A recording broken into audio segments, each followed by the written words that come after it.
mga kababayan. Ito po, yung ating sunod na pag-uusapan, yung kudita. May nangyaring kudita sa palasyo. Ito, may mangyari daw kudita. Mga kababayan, marami po kasi talagang nagme-message sa akin. Maraming nagsisend sa akin ng message. Lalong-lalo na sa page. Ken, pwede bang magtanong, bakit maraming barbed wire sa harap ng Mindiola? Bakit napakahigpit ng seguridad sa Malacanang? So, ano bang meron? Sabing ganon, ano bang meron? Bakit napakahigpit ng security ngayon sa Malacanang? So, mga kababayan, natural lang po. Huwag po kayong basta-bastang maniwala, mga kababayan, na may kudita. Kuditang mangyayari. Kasi ganito po, mga kababayan, palasyo yan. Kahit saan po kayo pumunta na bansa, pag sinabi natin White House, Buckingham Palace, Malacanang Palace, Thailand Palace, Cambodia Palace, Indonesian Palace, mga ganyan mga kababayan, heavy guarded talaga yan. Kahit nga ang mga bulkiya sa Brunei, heavy guarded talaga yan. Mga kababayan, dito nga lang sa Pilipinas na meron tayong Malacanang, pwedeng pumasok ang tao Alam nyo, do you think sa ibang bansa, hindi ka basta-basta makapasok dyan? Kung wala kang appointment, kung hindi ka party ng royal family or di ka party ng gobyerno, hindi ka basta-bastang pumasok sa palasyo nila sa tirahan ng Pangulo. Diba? Ngayon mga kababayan, inisyu na naman ni Jason at ng mga DDS na may plano daw silang third force kudita. Pinagplanuhan daw ito ng mga retired general. So ngayon mga kababayan, kapag meron nga tayong kasabihan meron bang magnanakaw na sasabihin mong nanakawan kita? Diba? Kasi may banta sa buhay ng presidente. Natural po yun, Sir Bong Villamor, di ba? Kahit nga punuin ng barkada yung harap ng palasyo, natural lang mga kababayan. Sa simula ba naman nung sinabi ni Sara na kapag ako pinatay, pag ako namatay, patayin mo si Lisa, si Bongbong at si Martin. So natural. Simula, sabi nga ni PBBM, kung gano'n na lang naman kadali sabihan at pagbantaan ang presidente, paano pa ang normal, ordinaryong Pilipino? So, hindi ko palalagpasin yan. Papalagan ko yan. Yan sabi ni PBBM. So, may rason si PBBM na damihan ng security guard. Diba? Damihan ng barkada yung harap ng palasyo. Bakit? Sabi ni PBBM yan noon. Isipin nyo, 2024 pa yun sinabi ni Sara. 2025 ba o 2024 na pag ako pinatay or namatay, patayin mo si Bongbong, si Lisa at si Martin. Simula noon sumagot si PBBM. Kung ganon kadali pagbantaan ang buhay ng presidente, ano pa ang mga ordinaryong Pilipino? Papalagan ko yan. So doon pa lang sasabi ni PBBM, papalagan niya. So means to say, maghahanda siya. Diba? Natural lang naman, 'di ba? Natural na maghigpit ang presidente. Putang ina, kung meron ba namang mga bobong DDS na mahirap paintindihin, malay ba natin kung biglang pumasok yan doon kasi gutom or gustong magnakaw sa palasyo, kasi kadalasan pa naman sa mga DDS magnanakaw. Diba? Kadalasan pa man sa mga DDS mahihirap. Diba? Malay natin gustong magpaganda, magnakaw kasi ipagawa sa ilong. Diba? Magnakaw para may pangyabang lang, pambili ng sapatos, bag at relo. Diba? Malay natin magnakaw para magpaiyot doon sa spa para makaigit. Walang pambayad, diba? Kasi pag DDS mahirap, walang pera yan. Siyempre, pupunta ka ng spa. Ang budget mo pagpunta ng spa, 1,000 pesos lang. Nagpalubot ka, nakaigit. Chinarge ka ngayon ng tag 1,000 per towel o tag 500 per towel. Saan ka pambayad ng 1,500 kung 1,000 lang budget mo, pambayad mo dun sa hilot-hilot. Hilot ang pinunta. Ang ginawa, nagpaiyot. Ayaw, nakaigit. So kung nakaigit, chinarge ng 1,500, 3 towel may igit. So ang nangyari mga kababayan, anong gagawin mo? Magnakaw ka, bakit wala ka budget di ba? Ikaw ba naman igitan mo yung 3 towel? Kaigit ka sa 3 towel, siyempre wala ka pambayad, 1,500 yan Chinarge, tapos ang tapang-tapang pa daw nung bayot na nagpalubot doon sa spa na nakaigit. Noong nakaigit, aba, pinagpapahi doon sa mga tuwalya. Ang puti pa yung tuwalya. Nagalit ngayon ang management ng spa. Aba, nagalit ang bakla. Bakit daw siya pabayarin? Natural, inigitan mo eh. Inigitan mo, tinaihan mo yung ano eh. Tinaihan mo yung towel. O, chinarge ka ng tag 500 per towel. Kung wala kang pang bayad, di malamang magnakaw. Diba? Biruin mo yan eh. Siyempre, kung ako kay PBBM, maghigpit ako. Bakit? Ang mga DDS, mahirap yan. Bobo. Paano kikita ng malaki kung bobo? Paano yayaman kung bobo ka? Ang tanging gagawin mo, either magnakaw, lulusob. Ganyan ang utak ng mga DDS. Tapos, ang hirap pa nilang paliwanagan. Sinabi na nga na nakakulong, hindi makauwi. Laging sinasabi, sign na ba to na makauwi si Tatay Digong? Naglagay ka lang ng standee, sign na makauwi.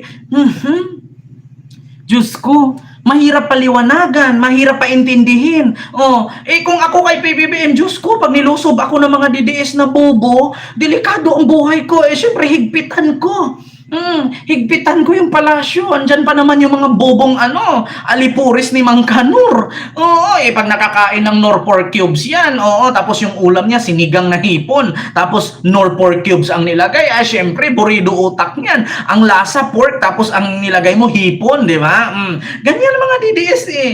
Di ba? Kung ako kay PBBM, talagang maghigpit ako ng seguridad. Syempre, hindi na safe. Katulad nito, mga kababayan, pakinggan ninyo. Order food you know with Food Panda. Pakinggan ninyo, mga kababayan, may ads lang.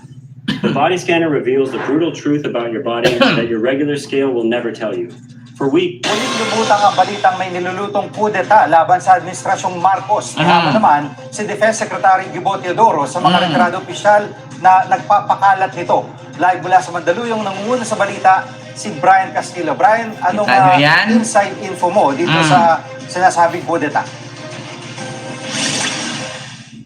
Jiggy, wala rin natanggap na impormasyon ng Department of National Defense, tinatawag na Third Force, na gusto umanong pabagsakin ng gobyerno.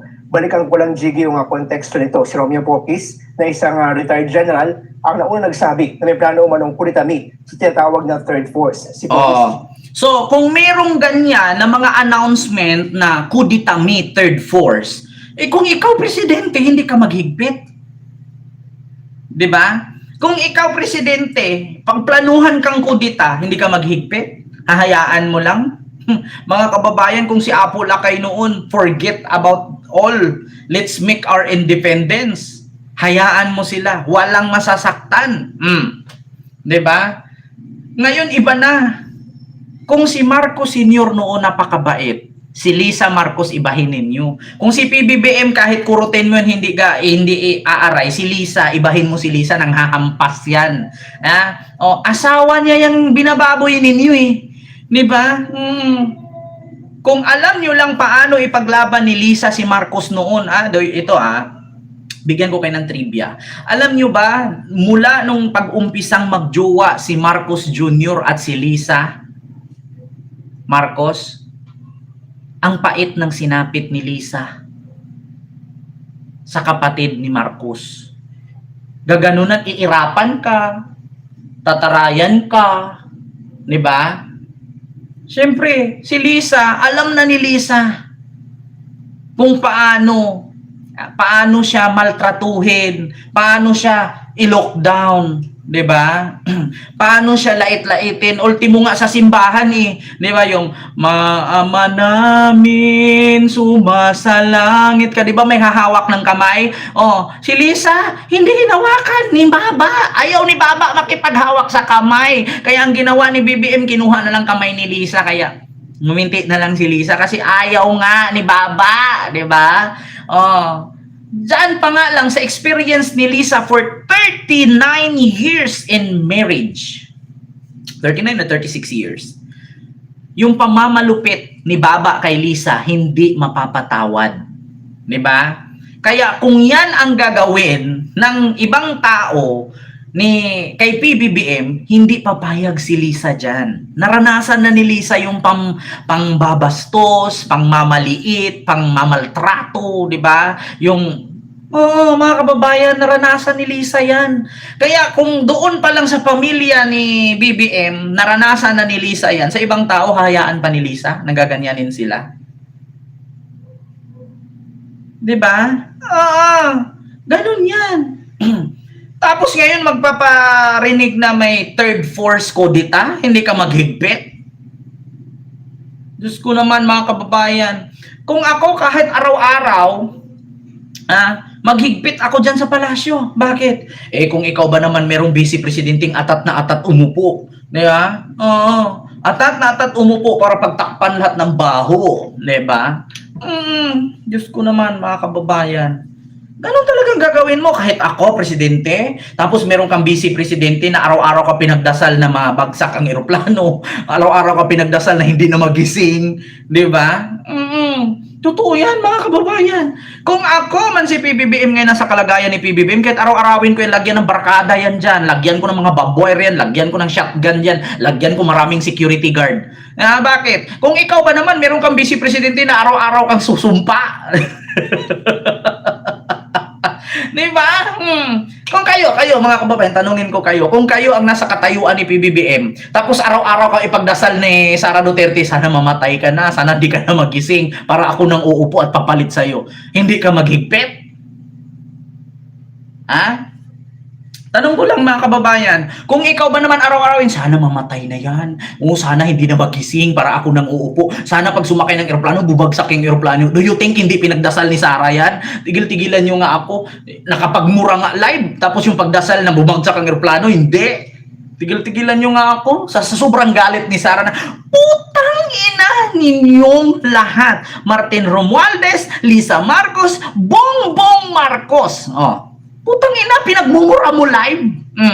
Tapos yung ipagdasal mo na sana bumagsak yung eroplano, sana sa Amerika sipunin ka ng sipunin, hindi ka nagagaling. Para ako na yung uupong presidente. Di ba? Imposibleng hindi mo ipagdasal yan. Tigil-tigilan nyo nga ako. Dapat lang maghigpit si Marcos. Kung meron ba namang mga bobo tanga-tangang supporter si Sara na bigla-biglang lulusob dyan, paano? Kailan ka pa maghigpit kung nalusob ka na? Diyos ko. Sa Encantadia laging may paghihigpit sa kaharian ng Encantadia kasi yung mga hator yung mga hator na patay gutom, manyakis, dugyot, mahirap, pangit, uto-uto, di ba? Pag lumusob yung mga hator na yan, masisira ang kaharian. Di ba? Masisira ang kaharian kapag lumusob yung mga hator, mga pasneya. Di ba? Ay, nako. Ganun yun mga kababayan, di ba? Kaya nga sabi ni representative ko ng Kabataan Party List, like father, like daughter daw, si Sara at si Digong, di ba? Kaya sabi ko sa inyo mga kababayan, hindi po porkit naghigpit ang Malacanang ay natatakot at may kudita. Kahit naman araw-araw maghigpit, palasyo yan Kahit saan ka naman nakakita try nyo pumunta ng Europe. Try mong pumunta ng Europe kung basta-basta ka bang makapasok. Ilang gate pa ng palasyo bago ka makapasok dun sa pinaka-main entrance. Punta ka ng Dubai. Tingnan natin kung makapasok ka diretso sa palasyo ng hari. Punta ka ng tawag dito Singapore. Punta ka ng Thailand. Actually, walang palasyo ang Singapore. Pumunta ka ng Thailand. Tingnan natin kung basta-basta ka makapasok. Challenge ko kayo. Sino mga DDS dyan? Pumunta kayo ng palasyo ni Bulkia. Punta ka ng Brunei. Tingnan natin kung makapasok ka basta-basta. Ilan pang mga security guard at ilang mga barbware ang tatawirin mo bago ka makapasok. Diba? Ito pa si Alvin Laguna kapangit-pangit ng apelyido. Hindi mo na lang ni Laguna. Diyos ko. Kapag mga DDS, ang pangit ng apelyido, ang pangit ng utak, mga bobo. Diyos mio Marimar. Diba, Ma'am Selpa Glory? Hello po. Mataas tingin ko sa Araneta kasi kundi dahil sa lahi niyan. Siguradong katulad din tayo ng Africa ngayon at ginawang alipin ng Amerika dahil mahirap si J. Abad Araneta at naglakas loob na mag-invest. Diba? Totoo yan mga kababayan. Diyos ko. Kaya sa mga nagsasabi bakit daw si Lisa Marcos mataray, maarte. Huy, Araneta yan. Yung mga Duterte nga nag-NRT eh. Diyos ko, wala namang negosyo. Diba? Kung sasabihin na, taray-taray ni Lisa, karte-arte, no, pa-heavy security ba dyan sa Malacanang? Araneta yan eh. Lumalaki kumakain gamit niyan plato kotse ginto. Ang mga Duterte, lumalaki ang kumakain mukha nga ni Digong, hindi na padirma eh. Yeah? Nakita ka ba ng mayaman na hindi na marunong magpadirma? Diyos ko. Yun po yun. Mga kababayan, akala ko nakakulong na si Jason sa... Naku, pag ipakulong mo yan, pagchuchupain na lang yung mga nakakulong dun sa loob. Diba? So yun lang mga kababayan, no? Meron daw kudita sa Malacanang kaya daw naghigpit ng seguridad. Diyos ko, natural lang yan, Malacanang yan eh. Araw-araw ba naman may dumadaan dyan mga malalaking tao. Andyan yung presidente nakatira, malamang paghigpitan mo talaga. Kahit saan pong bansa, na once pag sinabi natin bahay at tirahan ng mga pangulo or mga head of states, talagang mahigpit po talaga. Sa White House nga, di ba, nakita nyo sa Washington DC, kalayo-layo nung gate bago mo mapapasok yung White House, tapos may mga heavy guarded security, Armalite pa yan, tapos may mga CCTV, tapos may mga landmine pa, bago mo matawid dun, sabog ka na.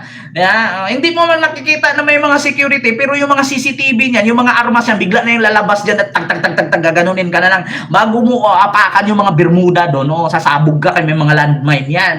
Diba?